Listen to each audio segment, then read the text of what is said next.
Episode 5 of Queen Charlotte Bridgerton Story, Gardens in Bloom. I could talk about this episode for days and watch it over and over. This is our Lady Danbury episode. Theme, companionship, and thriving at any age as a woman. So let's talk Lady Danbury. The fact that she was betrothed at 3. I understand that this is a historical drama, so yeah. But still, that she was betrothed at 3 and then had to learn everything that Lord Danbury liked so that she liked it herself. This whole part was just like, oh my god. We then had the gathering, this is not really the picture of it, but the gathering of the Smythe Smiths and the Bassett. I'm excited about that simply because the Smythe Smiths are part of Bridgerton season 3, Colin and Penelope season, romancing Mr. Bridgerton, and the Bassets, which we learned about in season 1. And in this episode, we see how vital Lady Danbury was to securing all the titles for the ton that were new. Like, if she wasn't a bad A beforehand, she's even more so now that we know more of her backstory. And I once again have to mention how Coral and Lady Danbury are one of the best teams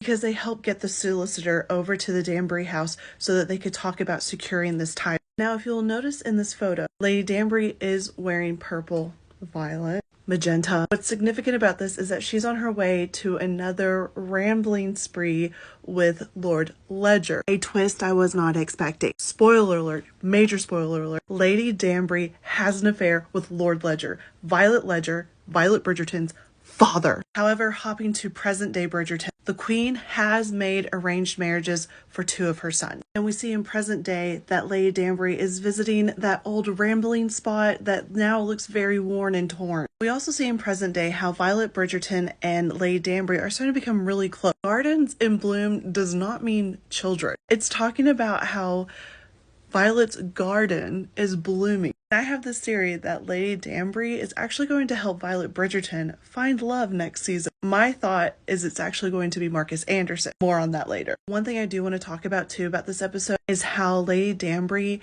literally instills pride into her young son. And I love this because no historical drama of this time period that I can think of has something like this, where she's basically like, more importantly, I don't know if that's the actual line, she tells her son, you are the son of Agatha Danbury, born name Soma, royal blood of the Commende Beau tribe in Sierra Leone.